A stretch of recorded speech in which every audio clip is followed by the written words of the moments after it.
ఆంధ్రప్రదేశ్ లో ఇండ్లు లేని వారికి శుభవార్త చెప్పింది కూటమి ప్రభుత్వం. రాష్ట్రంలో ఎక్కడ ఇండ్లు లేని పేదలు ఉండకూడదన్న ముఖ్యమంత్రి నారా చంద్రబాబు నాయుడు ప్రభుత్వ ఉద్దేశం. ఇందులో భాగంగా ఇప్పటి వరకు ఇండ్లకు సంబంధించి ప్రభుత్వం నుంచి ఎటువంటి లబ్ధి పొందని వారికి సాయం చేయడానికి కూటమి ప్రభుత్వం సన్నద్ధమైంది. ఇందుకు గాను ఒక ప్రత్యేక పథకానికి రూపకల్పన చేసింది.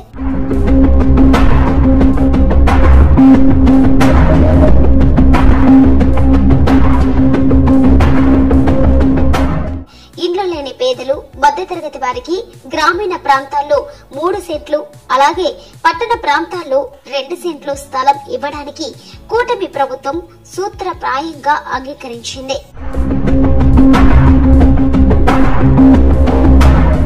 అయితే గ్రామీణ లేదా పట్టణ ప్రాంతాల్లో స్వంతంగా ఇంటి స్థలం ఉంటే వారికి కూటమి ప్రభుత్వం ఆర్థిక సాయం చేస్తుంది. కేంద్ర ప్రభుత్వం ప్రతిష్టాత్మకంగా చేపట్టిన ప్రధానమంత్రి ఆవాస్ యోజన పథకం 2 ఇందులో కీలకంగా మారనుంది. గతంలో పేదలు, మధ్యతరగతి వారికి అప్పటి రాష్ట్ర ప్రభుత్వం ఇండ్లు నిర్మించినప్పటికీ అదంతా 100% ప్రధానమంత్రి ఆవాస్ యోజన పథకం నిధులు. అయితే ఈసారి కేంద్రం నిధులకు తోడుగా రాష్ట్ర ప్రభుత్వం కూడా తమ వంతు వాటా ఇవ్వాలని తాజాగా నిర్ణయించుకుంది. మొత్తంగా ఇచ్చే 4 లక్షల్లో కేంద్ర ప్రభుత్వం 60% అంటే 2,50,000 అందిస్తుంది. కాగా రాష్ట్ర ప్రభుత్వం వాటా కింద 40% అంటే 1,50,000 రూపాయలు అందజేయడానికి కూటమి సర్కార్ అంగీకరించింది. అయితే ఇంటి నిర్మాణానికి సదరు 4 లక్షల రూపాయలు సరిపోకపోతే ఉపాధి హామీ పథకం కింద ఇచ్చే నిధులలో 30,000 కూడా లబ్ధిదారుడికి అందజేస్తారు. ఈ మొత్తం కూడా సరిపోదనుకుంటే అంతిమంగా బ్యాంకుల నుంచి రుణాలు ఇప్పించే బాధ్యతను కూటమి ప్రభుత్వం తీసుకుంది. గ్రామీణ ప్రాంతాల్లో ఇంటి నిర్మాణానికి 3 సెంట్లు భూమి అందజేస్తారు. సహజంగా గ్రామీణ ప్రాంతాల్లో ప్రభుత్వ భూములకు కొదవ ఉండదు. అయితే ఒకవేళ ప్రభుత్వ భూములు అందుబాటులో లేకపోతే ప్రైవేటు భూములను కొని లబ్ధిదారులకు అందజేయాలని కూటమి ప్రభుత్వం నిర్ణయం తీసుకుంది. అలాగే పట్టణ ప్రాంతాల్లో 2 సెంట్ల స్థలం ఇంటి నిర్మాణానికి అందజేస్తారు.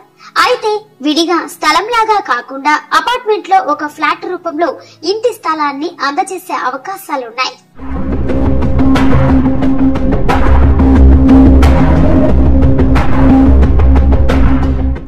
ఆంధ్రప్రదేశ్ లో పేద, మధ్యతరగతి వర్గాలకు ఇండ్ల స్థలాలు ఇచ్చే విషయమై ఇటీవల ఒక ఉన్నత స్థాయి సమీక్షా సమావేశం జరిగింది. ఇందుకు సంబంధించి ప్రభుత్వం తీసుకున్న నిర్ణయాలను గృహ నిర్మాణ శాఖ మంత్రి కొలుసు పార్థసారథి వెల్లడించారు. సాధ్యమైనంత వరకు ఈ ఏడాదిలోనే ఇండ్లు లేని పేద, మధ్యతరగతి వర్గాలకు తాము న్యాయం చేస్తామన్నారు మంత్రి కొలుసు పార్థసారథి. అయితే ఈ ఏడాది ఇండ్ల నిర్మాణం పూర్తి కాకపోతే వచ్చే ఏడాది చివరకు పూర్తి చేయాలన్న కృత నిశ్చయంతో కూటమి ప్రభుత్వం ఉందన్నారు ఆయన.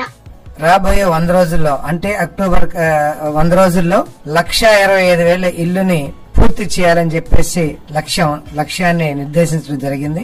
అదేవిధంగా మిగిలిన 8,25,000 ఇళ్లని రాబోయే సంవత్సర కాలంలో పూర్తి చేయాలని చెప్పేసి కూడా మార్గనిర్దేశం చేశారని చెప్పేసి మనం చేస్తామని నేను ఇప్పుడు ఏదైతే హౌసింగ్ ప్రోగ్రామ్ జరుగుతుందో వాటి మీద ఎంక్వైరీ వేసి ఎక్కడైనా సరే అనర్హులైన లబ్ధిదారులు ఉన్నారా, తర్వాత మోడర్న్ టెక్నాలజీస్ వినియోగించుకొని నిర్మాణంలో ఏమన్నా లోపాలున్నాయా, పేదవాడికి నష్టం జరగకోకుండా అన్ని విషయాల్ని కూడా పరిశీలించమని చెప్పేసి కూడా ఆదేశించడం జరిగిందని చెప్పేసి నేను మనవి చేస్తా ఉన్నాను. గత ప్రభుత్వం దాదాపు 30 లక్షల మందికి గృహ నిర్మాణాలు చేపట్టాలని ముందుగా నిర్ణయించుకుంది.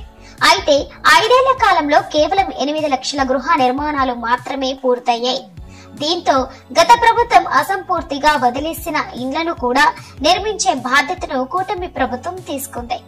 ఇదిలా ఉంటే గత ప్రభుత్వం హయాంలో ఇంటి స్థలం పొందిన వారికి ఈసారి ప్రధానమంత్రి ఆవాస్ యోజన పథకం 2ను వర్తింప చేస్తామని కూటమి ప్రభుత్వం స్పష్టం చేసింది. అంతేకాదు ఇంటి స్థలం పెండింగ్ లో ఉన్నా కూడా ఈ పథకం వర్తించదని కుండ బద్దలు కొట్టింది. అయితే ఎలిజిబిలిటీ జాబితాలో పేరు ఉండి ఇంటి స్థలం రాని వారికి ఈసారి ప్రధానమంత్రి ఆవాస్ యోజన పథకం 2 వర్తింపచేసే అవకాశాలున్నాయని ప్రభుత్వ వర్గాలు వెల్లడించాయి. చివరగా ఒక కుటుంబంలో ఒకరికి మాత్రమే ప్రధానమంత్రి ఆవాస్ యోజన పథకం 2 కింద ఇంటి స్థలం ఇవ్వడం లేదా 4 లక్షల రూపాయల ఆర్థిక సాయం అందజేస్తారు. అయితే ఇందుకు సంబంధించిన అన్ని వివరాలతో త్వరలో మార్గదర్శకాలు విడుదల చేస్తుంది కూటమి ప్రభుత్వం.